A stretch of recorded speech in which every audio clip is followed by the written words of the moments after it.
इस वीडियो में हम बात करेंगे कि स्टेटमेंट जेडीबीसी स्टेटमेंट होता क्या है। तो statement interface different SQL statement को रन करने के लिए यूज होता है। जैसे हम चाहते हैं कि हमारा जावा एप्लीकेशन के थ्रू हम कई प्रकार के एसक्यूएल स्टेटमेंट को रन कराएं, तो ये स्टेटमेंट इंटरफेस के थ्रू ही होता है। जावा में हमारा जो इंटरफेस जो होता है स्टेटमेंट, वो जावा डॉट एसक्यूएल पैकेज के अंदर होता है। इसमें प्रत्येक स्टेटमेंट इंटरफेस का ऑब्जेक्ट एक रिजल्ट सेट ऑब्जेक्ट को कंटेन करता है। ठीक है ना। अभी आप जैसे पीछे प्रोग्राम में, पिछले वीडियो में आपने देखा होगा, एक प्रोग्राम था उसमें लिखा था स्टेटमेंट stmt बराबर कॉन डॉट क्रिएट स्टेटमेंट। ठीक है ना। यानी कि हमने क्या किया है, स्टेटमेंट का ऑब्जेक्ट बना लिया और इसके थ्रू क्या करते हैं, हम रिजल्ट सेट के थ्रू हम कोई भी क्वेरी एग्जीक्यूट कराते हैं। स्टेटमेंट का यूज हम डेटाबेस क्वेरी को एग्जीक्यूट करने के लिए करते हैं। जेडीबीसी में 3 प्रकार के स्टेटमेंट्स होते हैं। पहला स्टेटमेंट इंटरफेस, दूसरा प्रिपेयर्ड स्टेटमेंट इंटरफेस, तीसरा है कॉलेबल स्टेटमेंट इंटरफेस। अब हम तीनों को समझेंगे कि क्या होते हैं ये। यहाँ टर्म आ रहा है बार बार इंटरफेस, तो आप पहले पढ़ भी चुके हो इंटरफेस क्या होता है। इंटरफेस क्या होता है, इंटरफेस में बॉडी नहीं होती, इसमें क्या होता है, केवल मेथड का नाम होता है, मेथड की बॉडी नहीं होती। ठीक है। ये एब्स्ट्रैक्शन को अचीव करने के लिए यूज किया जाता है। आगे हम देखते हैं कि कौन कौन से मेथड स्टेटमेंट इंटरफेस में यूज होते हैं। तो जो मेथड स्टेटमेंट इंटरफेस के अंदर यूज होते हैं, पहला है public result set, execute query, string SQL. तो इसका यूज सेलेक्ट क्वेरी के लिए होता है, यानी कि it is use to execute select query. ठीक है।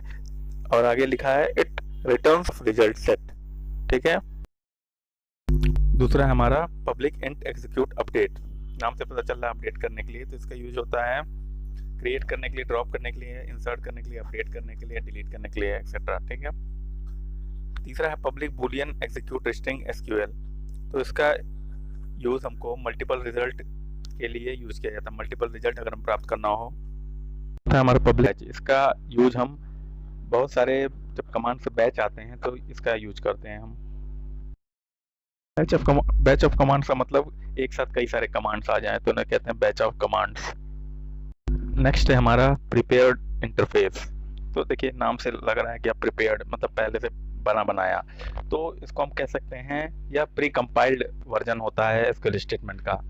ठीक है ना। क्या होता है, प्री कंपाइल्ड वर्जन होता है एसक्यूएल स्टेटमेंट का। प्रिपेयर्ड इंटरफेस क्या होता है, जो हमारा स्टेटमेंट है उसका सब इंटरफेस होता है।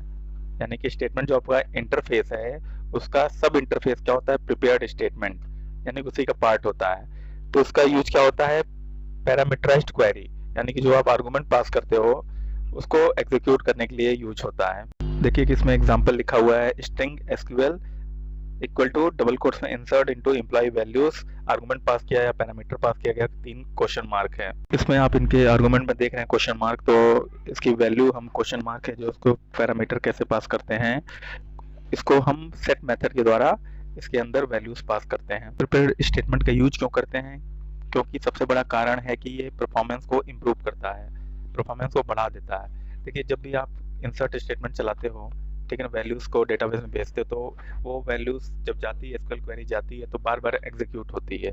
बार बार एग्जीक्यूट होने की वजह से उसको बार बार टाइम लगता है, टाइम होने की वजह से परफॉर्मेंस क्या होती है, डिग्रेड हो जाती है। लेकिन जब हम प्रिपेयर्ड स्टेटमेंट यूज करते हैं तो हमारा जो स्टेटमेंट होता है केवल एक ही बार कंपाइल्ड होता है। जो हमारा क्वेरी होता है वह एक ही बार कंपाइल्ड होगा। ठीक है। जिससे क्या होगा, परफॉर्मेंस इंक्रीज होती है। अब हम जानेंगे दोनों में अंतर क्या होता है, यानी कि स्टेटमेंट और प्रिपेयर्ड स्टेटमेंट में डिफरेंस क्या होता है। तो दोनों ही स्टेटमेंट और प्रिपेयर्ड स्टेटमेंट का यूज क्या होता है, एसक्यूएल क्वेरी को एग्जीक्यूट करने के लिए होता है। ठीक है। ये दोनों इंटरफेस एक तरह ही दिखते हैं, लेकिन इनमें से मतलब इन दोनों में कुछ ना कुछ अंतर होता है। किस पे, फीचर अलग होता है, परफॉर्मेंस अलग होता है। ओके। स्टेटमेंट का use string base SQL queries को एग्जीक्यूट करने के लिए होता है। ठीक है। जिसमें क्या होता है, पैरामीटर वैल्यू फिक्स होता है, इसमें हम चेंज नहीं कर सकते। और क्या होता है, कंपाइल और एग्जीक्यूट हर बार होता है। अभी मैंने बताया था पीछे ना कि जब ये हर बार कंपाइल एग्जीक्यूट होगा तो इसकी परफॉर्मेंस क्या होगी, डिग्रेड हो जाएगी। लेकिन यही अगर हम दूसरी बात करें, प्रिपेयर्ड स्टेटमेंट इंटरफेस की बात करें, तो क्या होता है, इसमें पैरामीटराइज्ड एसक्यूएल क्वेरीज को एग्जीक्यूट किया जाता है, यानी कि जिसमें हम पैरामीटर पास करते हैं। तो जब ये पैरामीटर पास होता है तो केवल जब एसक्यूएल स्टेटमेंट जाएगा तो एक ही बार कंपाइल होगा और रन होगा, ठीक है। तो इससे क्या होता है, परफॉर्मेंस इसकी इम्प्रूव हो जाती है। Now we see the advantages of prepared statement over statement, ठीक है ना, यानी कि प्रिपेयर्ड स्टेटमेंट का स्टेटमेंट के तुलना में क्या एडवांटेजेस होता है जेडीबीसी में। तो पहला पॉइंट है कि प्रिपेयर स्टेटमेंट क्या होता है, एसक्यूएल इंजेक्शन जो आपका अटैक होता है उससे वो बचाता है। ये क्या करता है, ऑटोमेटिकली ही स्पेशल कैरेक्टर जो हमारा हैश डॉलर होता है उसको रिमूव कर देता है, ठीक है, जिसके कारण एसक्यूएल इंजेक्शन हैकिंग पॉसिबल नहीं है इसमें।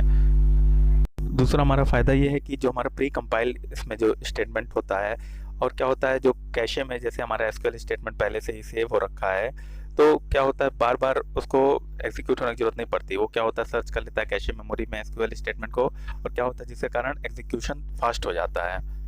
नेक्स्ट है हमारा प्रिपेयर्ड स्टेटमेंट क्या होता है, क्वेरी कोड और पैरामीटर में क्लियर सेपरेशन रखता है, ठीक है ना, जिससे कि रीडेबिलिटी आसान होती है, ठीक है ना। नेक्स्ट है प्रिपेयर्ड स्टेटमेंट क्या करता है, हमें कन्वीनियंट वे प्रोवाइड कराता है, जिससे हम क्या कहते हैं, जिससे हमारा जो जावा ऑब्जेक्ट टाइप है वो एसक्यूएल डेटा टाइप में कन्वर्ट हो जाता है, ठीक है, जिससे हम आसानी से पैरामीटर पास कर सकते हैं। Thanks for watching this video.